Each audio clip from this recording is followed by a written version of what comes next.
Okay, we are live. Hi, this is William Ramsey. Welcome to William Ramsey Investigates. On today's show, I have a very special guest. His name is R. Scott West. He goes by Scott. He just published a book last month, July 2026. If you're watching this on YouTube, X, Rumble, or Substack now, which I'm streaming to live, the full title of the book is Smoke Rings, a Scruffy City novel, and it's based on a true story. It caught my eye. It looked very similar to another interview I had done in the past about the Cornbread Mafia, and he is in kind of the general area, Tennessee and Kentucky, very close, a couple hundred miles maybe at max away from each other. But it seems like a different background, different story, but also just like these kind of American stories. It felt like an Americana. I read through the book, I read through some of the promotional material, and I just thought, oh, this is a great fit. But a lot of interesting things to talk about. It. We were talking the pre-show about a lot of the professors that I've had on about criminology and the drug policy and people's lives getting mixed up in that, and how how it doesn't really fit our current age. We were talking about kind of the voluntary nature of using substances, and maybe the artificial designations between different substances that our government applies to us. And there's a lot to talk about that, but also he was also involved in urban revitalization, which is a subject I'm interested in and personally interested in. I know a lot of people I was telling Scott the intro, people are interested in different opportunities, different living things that may have been different than people's desire to move to suburbia. So I think that there's a lot to talk about. So, R. Yeah. Scott West, welcome to the show. Thank you for having me very much. And by the way, there is a character named Cornbread in Smoke Rings. So I think that's Yeah, interesting. You have the Cornbread Mafia. So we both perfect. share that. Makes perfect sense. There's an interesting background, a lot of Scotch Irish in that area, and Hmm. this whole idea of moonshining and kind of less government or suspicious of the government. Maybe you'd agree with that. Yep, Maybe you very could talk much. about your background. Maybe you can talk about your background, your experiences, and then what led up to the research and writing of this book, Smoke. Sure. Well, my family they were involved in moonshining from East Tennessee, and so my papa's moonshine was the best around. So the other moonshiners would buy his and sell theirs. So that's something they did, and my brother and I took that forward without realizing that's what was going to happen, and got into the business of smuggling marijuana and selling marijuana, which you mentioned earlier that my brother sees it as sacred medicine, which should tell you his perspective on marijuana. And my perspective was that maybe it's a crime, but it's not unethical and it's not immoral. Now, of course, when we did it, it was illegal everywhere in the United States. So I will admit that getting caught and going to prison, which is what happened to us eventually, uh, you could see that coming, and I'm not going to complain about that because we did profit from the fact that it was illegal, even though we felt that it was moral and just. So I'm okay with the time I did in prison, but I served my time, and I don't feel that I'm a bad person. I'm a good intentioned bad guy, as a matter of fact. I feel like my whole family are good intentioned bad guys. So that's the differentiation for me. There are bad intentioned bad guys that do bad things for bad reasons, and then there are some good intentioned bad guys that do bad things for to some people, but us not so much. But we do it for good reasons. For example, we use the profits from the marijuana operations that we had. We went onto the town square of downtown Knoxville, which was boarded up. There were 33 of 36 addresses that were boarded up. Graffiti, skateboarders, drug addicts all over the town square. They had a farmer's market where the last farmer had died before we got to renovating the town square. And so we took our marijuana profits. No bank would loan us money. So we creatively financed the revitalization of condemned historic buildings. And that's what we did, which gave us 15 more years on our sentence. So it was 10-year sentence for the marijuana conspiracy, which was 25,000 pounds. And then it was 15 more years for the money laundering on top of that, because Wow. we took the profits and saved condemned buildings. So Oh, that made it much they should have worse. taken 15 years off their sentence. it was a How does crazy. this make To me, that was sense? the craziest thing, that we got Yeah. more than double the time. But you plea out. You plea out. If you fight the crime, you're an attorney, you know this. If you fight the crime, you get 4 to 6 times the time. If you plea out, you get a fourth to a sixth of the time that you would have gotten had you gone to trial and lost, which, by the way, you know this, 98.5% of all federal cases are found guilty, are guilty. So if you fight it, you've got a really high chance of losing, and then you'll get 4 to 6 times the time. So there's that. Right. So here's this thing: you have condemned property. They should be incentivizing people to invest in that. What's the process like? Like, I'm assuming that you didn't know these particular owners or who held the property, whether it Right. was private or public. What's the process like of taking something that's been condemned or Well, it's and put it back in? I should have made that more clear.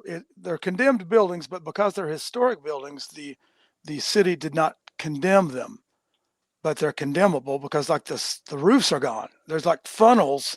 When it rained, it was like a whirlpool it was like a waterfall going into the center of the buildings. It was crazy bad shape.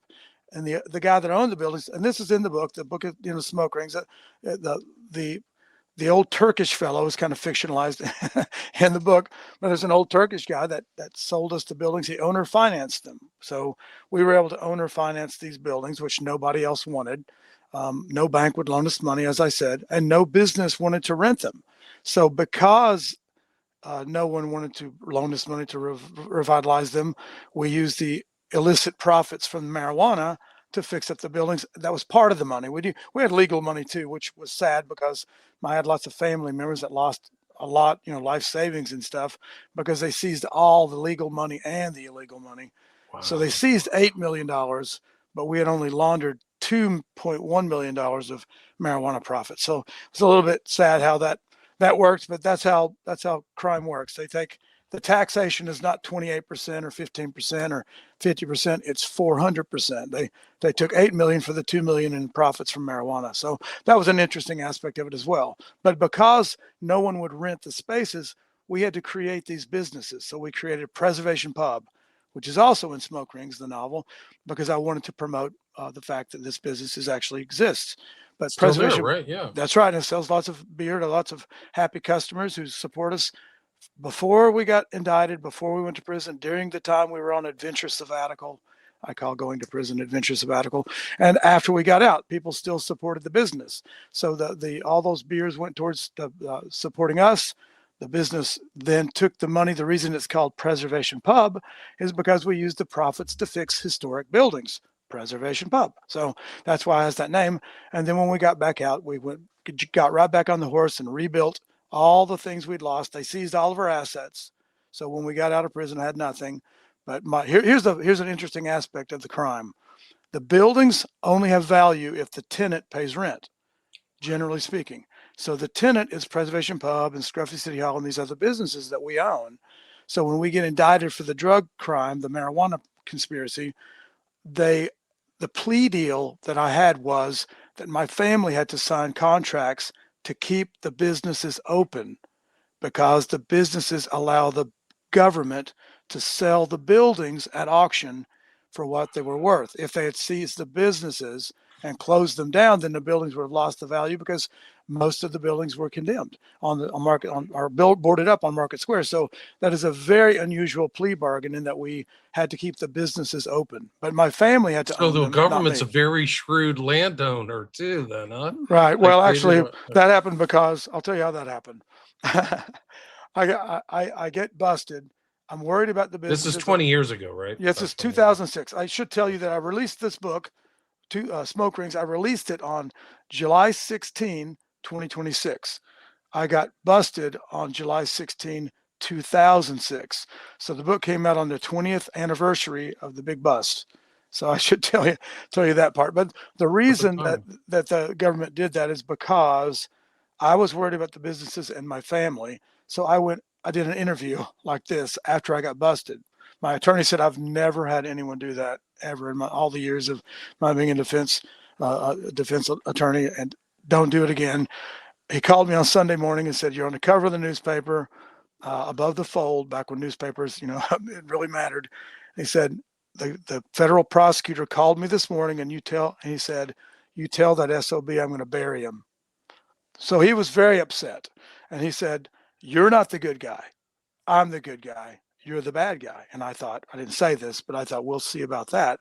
And of course, 20 years later, now the story is essentially me defending myself as not being the bad guy. And ultimately, I think history will show that I was the good guy, not the bad guy. So anyway, I got at the time though, when I was in trouble, I knew that the prosecutor said he was going to bury me. Which let me tell you, if you want your insides to turn to water, have the federal prosecutor say that to you. It'll do it because these guys have the power of God when they They bust have you. so much money. They just their money is no expense and time. The defense attorney makes the money. The judge, the prosecutor has to leave the door open, or the judge cannot reduce the sentence. So it was 25 years to life, no parole, unless the prosecutor allowed the door to open.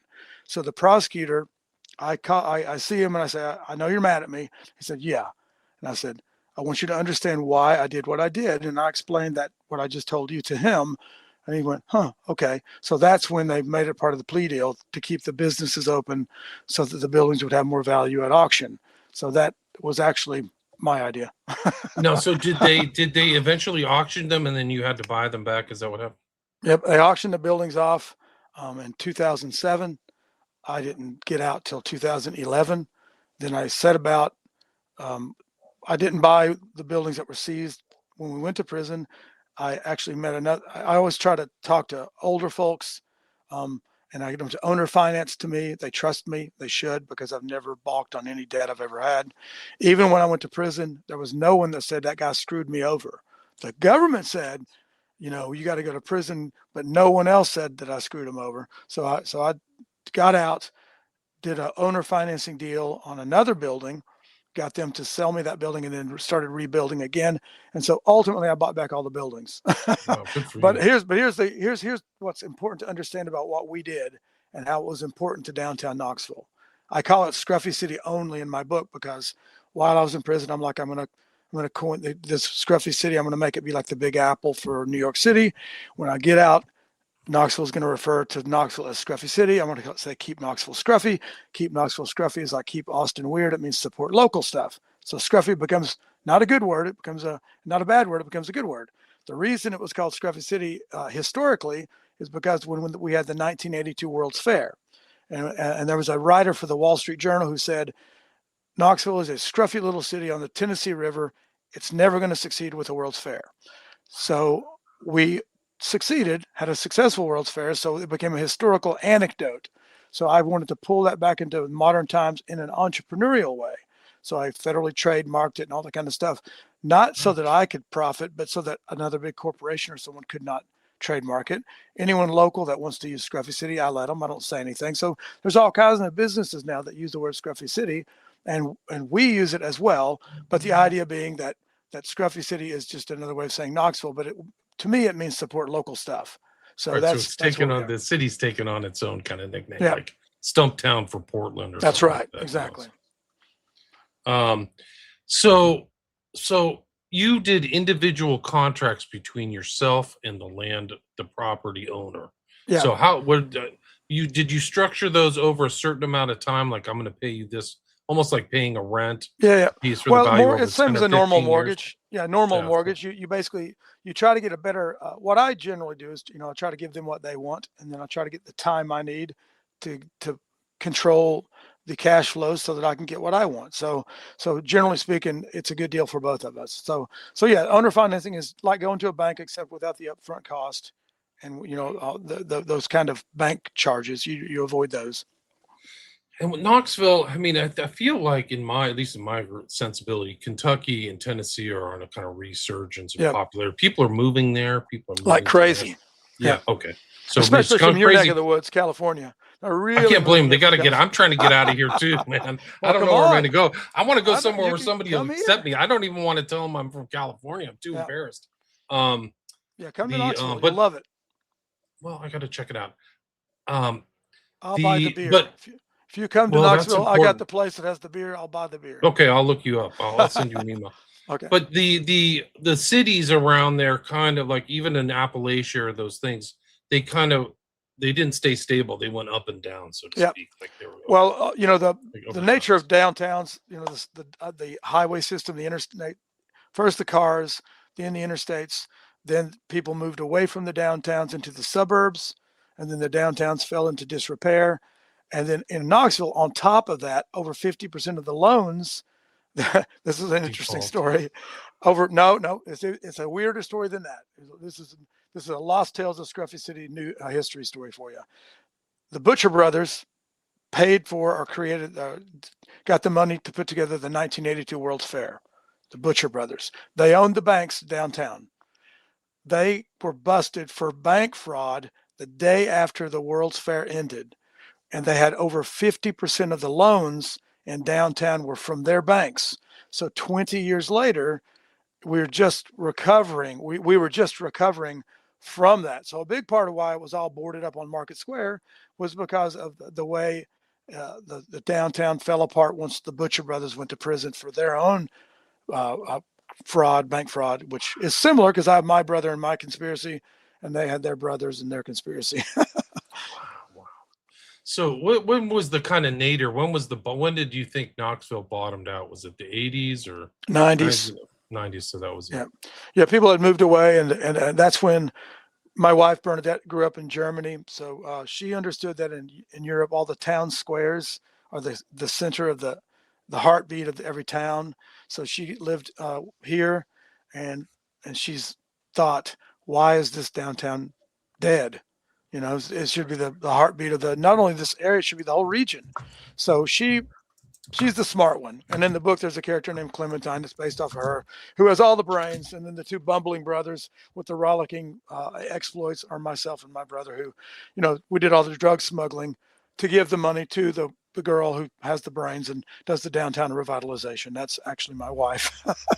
Right. So you're involved not just in revitalizing or rehabilitating older properties or condemned properties, but also additional revitalization. Is that correct? Yep. So we've, in terms of the things I do, I was in a punk rock band for years that got signed on a division of Warner Brothers. We were called Boy Genius before the cartoon Jimmy Neutron, and 20 years before the girl band Boy Genius. And after a brief time, they dropped us because we didn't know what we were doing, and we thought they were going to do something for us, but they're waiting on us to do. Anyway, we get dropped. But so in the book, of course, I have there's a punk rock band, but I wanted a soundtrack for the book. Smoke Rings has a soundtrack that has 29 songs. And those songs, they give the inner world and emotions of the characters, but they also give the tone and mood of the places. So I didn't want it to just be punk rock songs. So I did use AI. I'd written all the lyrics and everything. I created all the songs with the band, but I wanted it to be different genres and styles of music in the book. So I created these different performances so that you'll have like hip hop bluegrass and gothic Appalachian, and then you'll have like EDM and some punk rock and all these different kinds of music, country and so forth, so that I could kind of capture, the scene and the mood of the characters of that part of the book.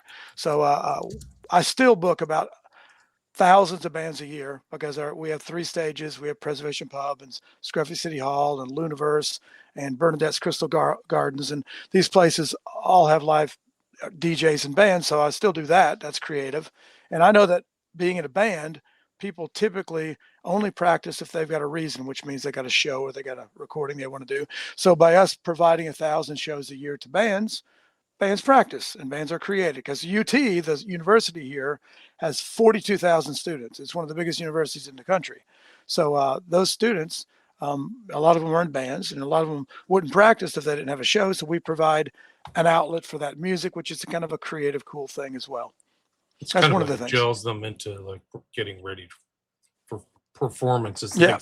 The downtown Knoxville is fairly small. It's like, well, as far as cities, it's 200,000, but the urban area is 1 million people. Like it's pretty. Yeah, it's decent size, but it's a tiny town compared to like a Nashville.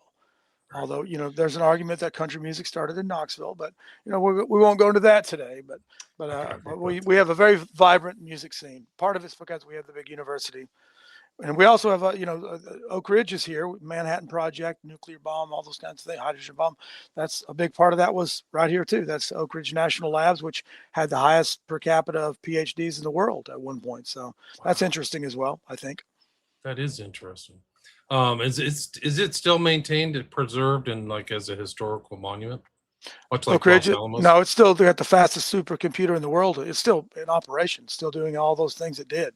So yeah, Oak Ridge is still very happening, and so is the university, and then the downtown is a few thousand people. And in terms of the real downtown, it's not a lot. It's not a, it's got tourism and visitors, but most people live in the suburbs and outside of downtown. But people said to me a long time ago, retail follows residential, and I'm like, that's bull.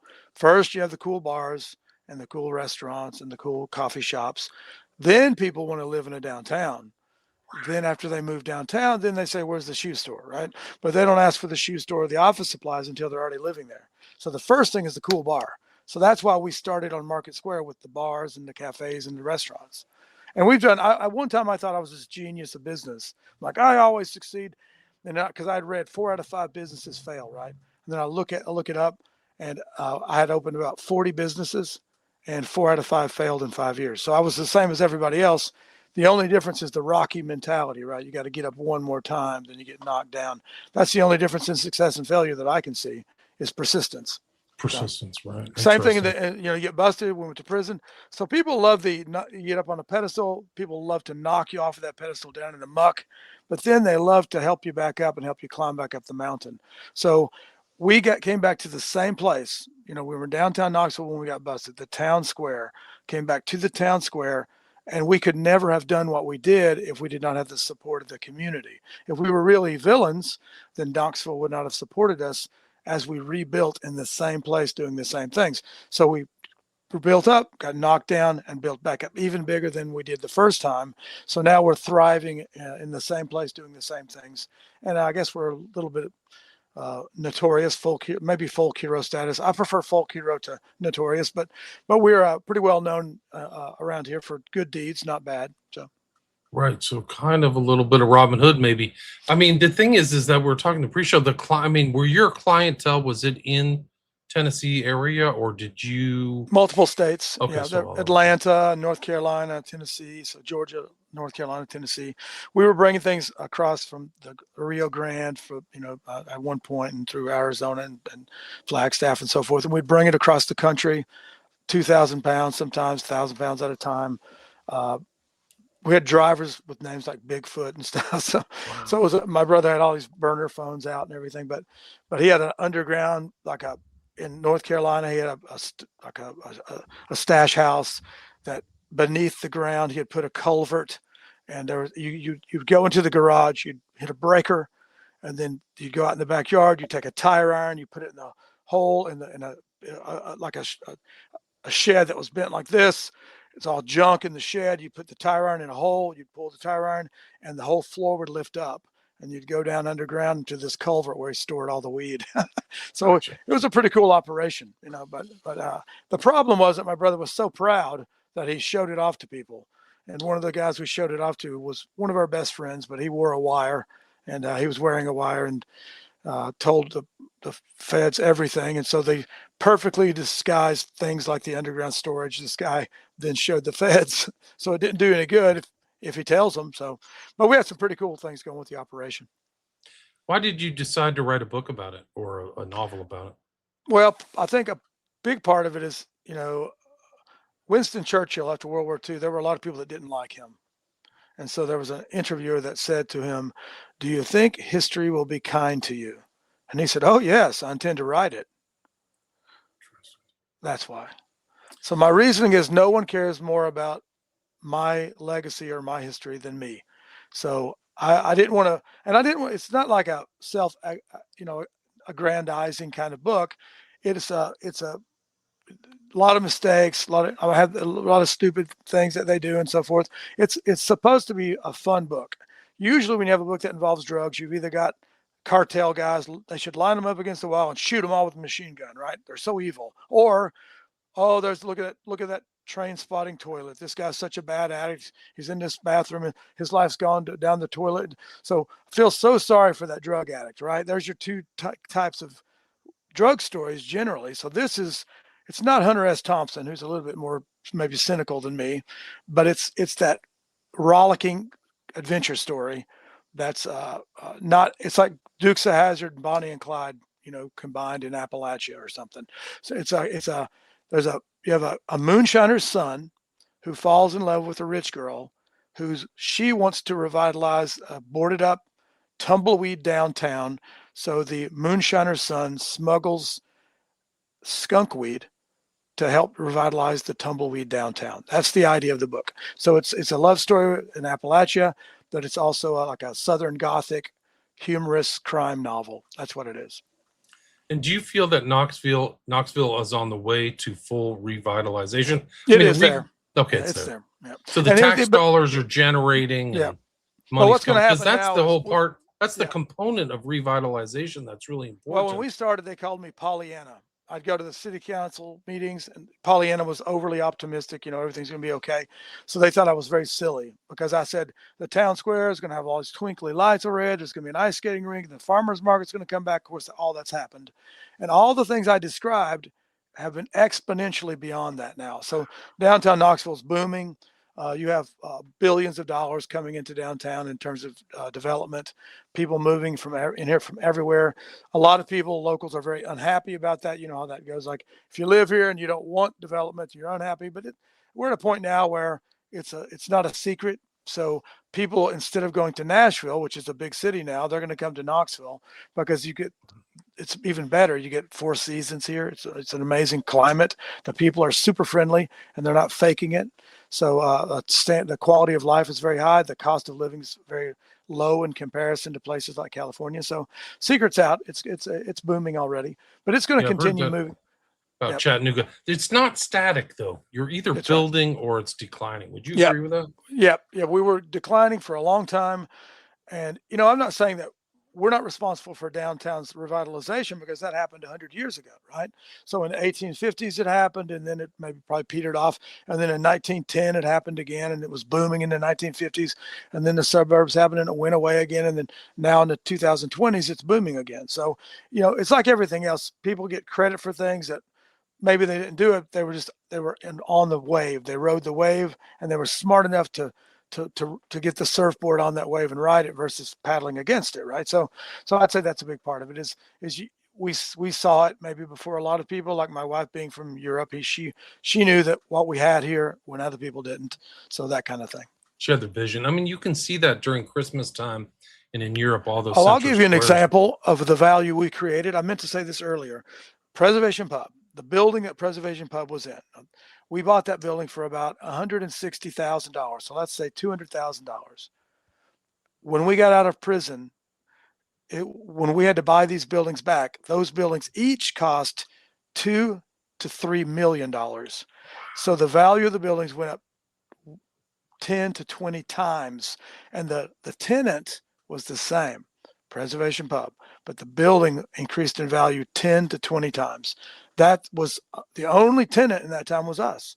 So, we got to get a lot of credit for that value creation on Market Square, which of course also creates jobs, which also creates sales tax, which also creates money for government to do things for the community. If you want to do subsidized housing, or if you want to have trash cleanup or fix potholes, you got to have money.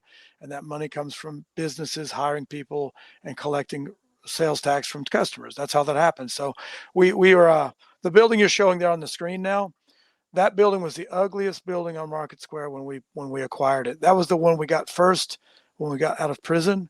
It was ugly, but we got it. My wife, the city, when they finally approved it, they said, just go ahead and throw the facade away. And we're like, the bricks are the history. So we had a bunch of guys scrub all the bricks and rebuilt the whole facade again, and made it one of the most attractive buildings in downtown Knoxville, and it was the ugliest. Where you're seeing now, that's the town square. There used to be directly in front of Scruffy City Hall. There was the bathrooms of the square, so all the homeless guys the bathrooms were 10 feet in front of our businesses. But we were part of the mayor's advisory board when we redesigned Market Square for events and concerts and so forth. And so then we became the closest bars to the outdoor festival. So that probably was a pretty good move on our part as well, that we helped with the design of the Market Square of the current age.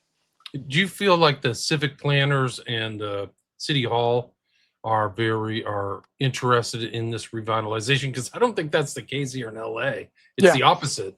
And we are in a doom loop where Yeah. nobody wants to invest, and Yeah. then the tax That's where we goes were. down. Yeah, That's okay. where we were in the 1990s. And that's, I think we helped bring it out of that, and I think that once people see someone doing it, then they think I could do it too, and so it brings more, and then it snowballs, and it becomes much bigger. Now we've got the big money coming in from other cities, the Chicago's and Atlantas and LA's, and I mean, there's a multi-million-dollar hotel that was acquired a couple of years ago by someone in LA. It was a billionaire in LA. So there's the money that's coming into Knoxville now is really big money. Like now it's coming in from places like Israel and India, stuff like that. But They're seeing it as a long-term investment. That's great. yeah, I mean, yep, and that's good if people believe in your town. We just don't want to lose we don't want to lose what makes it Knoxville. That's the whole idea of keep Knoxville scruffy is support local stuff, as I said earlier. So in this, my whole thing has been since I got out and that really of the things we did because we had to create the businesses that went into the buildings. That became the most important thing we did. I didn't know it at the time, but now that those businesses are still there, I realize that locally owned and operated is very important, right? So instead of having Applebee's, you have Preservation Pub, and I think that's kind of a cool thing that we did. right. The but your operation, when just to go back to that, it was big. Like other people got arrested, your brother, and there were there were dozens. Okay, dozens. Yeah, there were a bunch of people looking at 25 to life sentences. I mean, dozens. So I remember when I was in jail, Blount County Jail, that sucked. But I was in there and they called me Market Square. Turns out if you have a big crime, you get more respect. I don't know if you knew that, but that's kind of cool. So I go into jail and I had a lot of respect from the guys in jail. But while I'm there, not only am I writing lots of good songs because your life is spiraling down the toilet, so you can write some pretty good country songs in jail, you know what I mean? So I was sitting in jail writing these lyrics and so forth, and at the same time I hear that some of the guys in the next pod, where I was in D pod, there's 40 guys, 45 guys, and you got beds for 30 so people sleeping in the floor and everything else, and then there's metal doors between the pods, but I heard that some of the Hispanic guys had it in for my brother because they heard that he had snitched on them.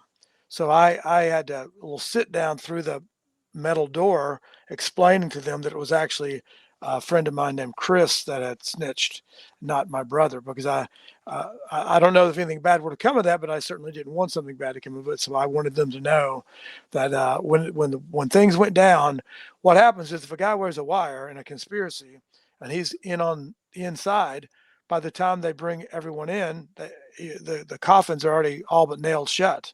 So you have to plea out, or you're going to get 25, 30 years. Yeah. So all the guys were pleading out. There was a couple of that didn't. I remember one guy, all he did was introduce my brother to, the source. My brother's in this area, introduces him to a guy in Flagstaff, and that introduction, because he refused to plea out, got him 16 years, no parole. Wow. So you got to be very careful. This guy thought he could beat it. You can't. Once they tell you they're going to bury you, I remember sitting there with my attorney in the room with the DEA and the IRS. I have 2 federal prosecutors, and I've got my defense attorneys, and there's always got 20 people in this room. And the prosecutor says to me, "West, you're toast." And my attorney's just like crickets. They didn't say a word. So that's how I knew, oh my gosh, I really am toast. And then he says, "What, you end up serving 5 years or something like that?" Yeah, 4.5. But here's the kicker though. He says, "You're toast, 25 to life for you. But if your wife, she can beat us in court, but if your wife doesn't plead guilty too, we're not going to give you a plea deal."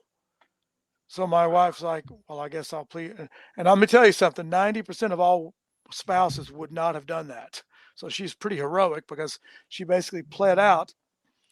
What they wanted was all of her assets. So by her pleading out, because her name's on the buildings, she pleads out with me, they can seize all the $8 million in buildings.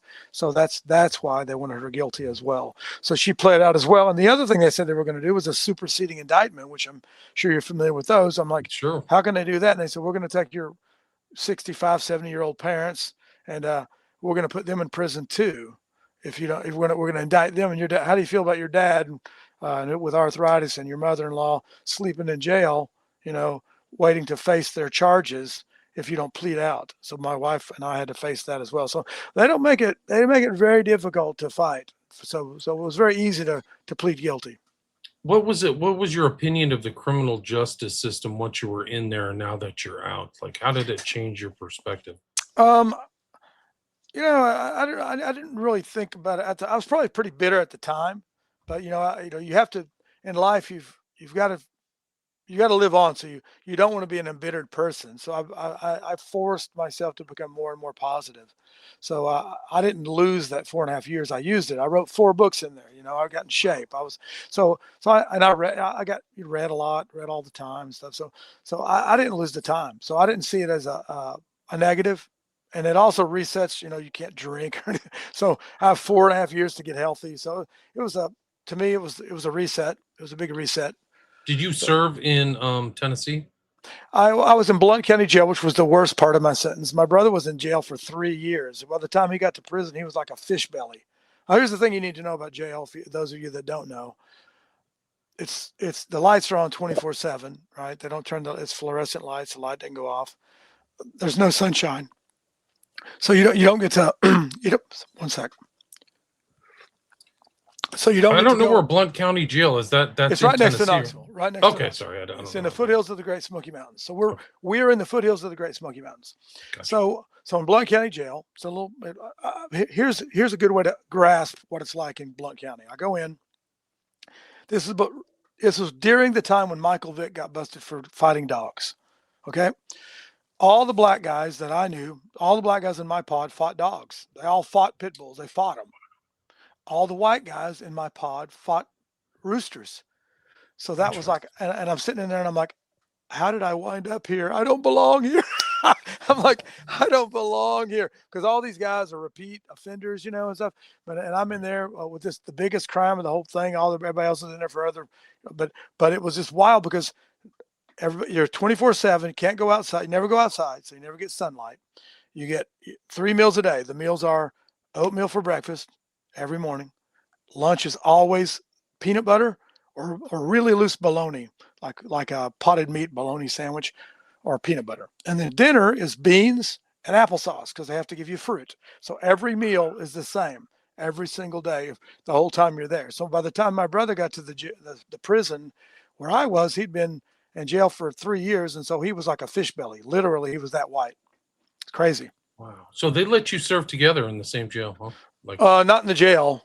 I didn't see him until he had pled out. And, once he had gone through all the court proceedings and everything, he wound up eventually after 3 years, he got to my prison. But by then I was 1 year away from getting out.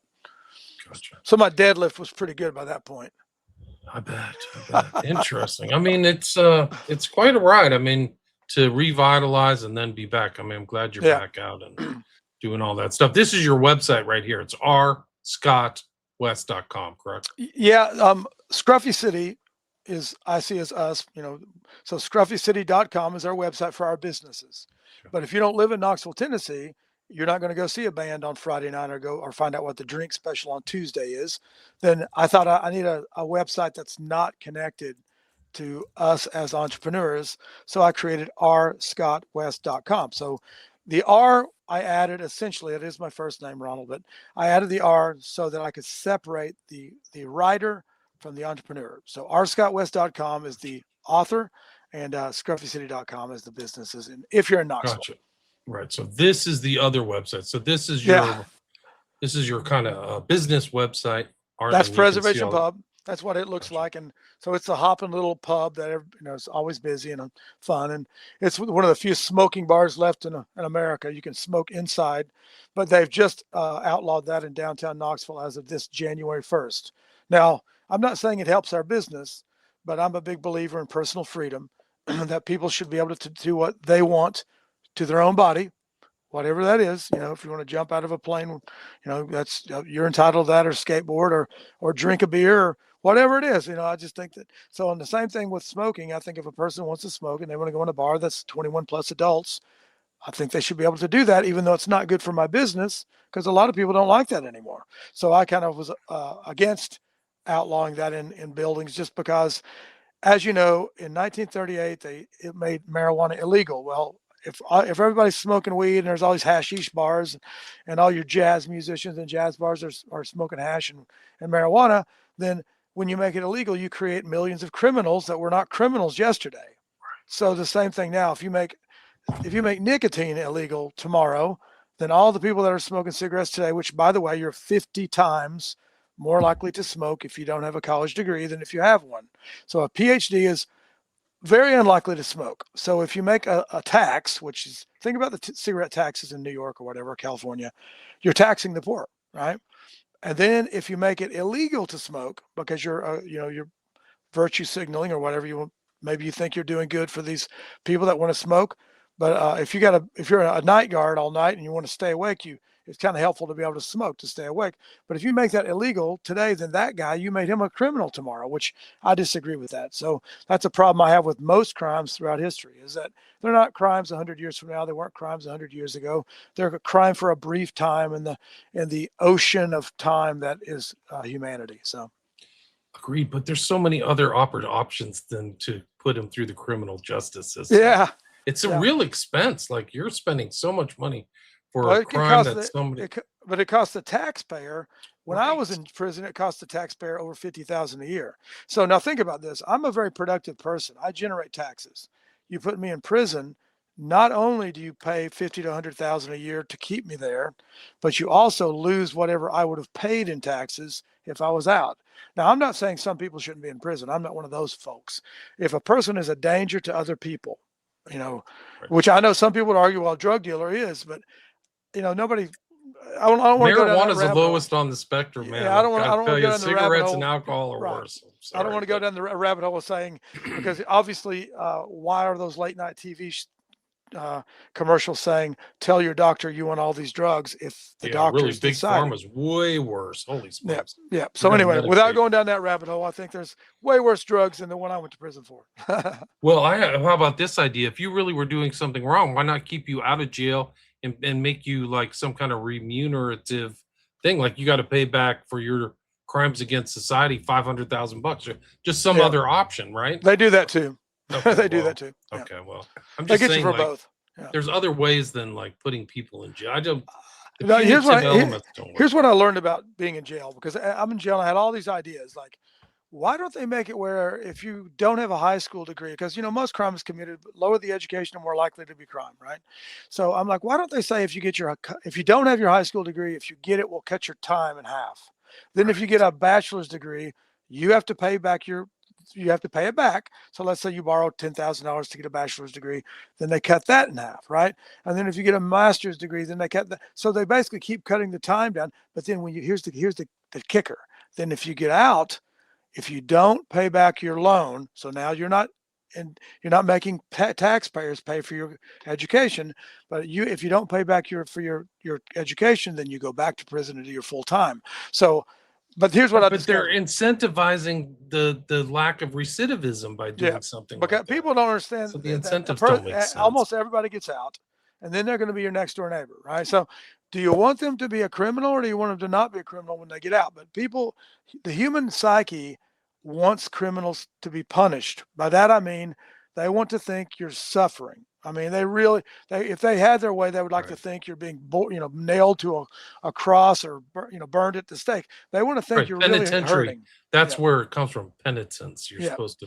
So they don't want to see you lower recidivism. And I can tell you, when I got out, I go to see my parole officer. I sit down with him. He says, "I'm not worried about you." I'm like, "What do you mean?" He says, "You got the same girlfriend. You're married to the same woman." Which, by the way, I wrote one of my songs was called. My wife was in a prison. I sent her a letter, and it said, "I wrote you a song. It's called She's Waiting," and she wrote me a letter back, and she said, "You wrote that for somebody else because I'm not waiting." So I changed the name of the song, so the song is now "She's Not Waiting," which is a way better song, right? She's not waiting. So anyway, point is, so you're doing this time in prison, and nobody wants to think that you somehow benefit from it.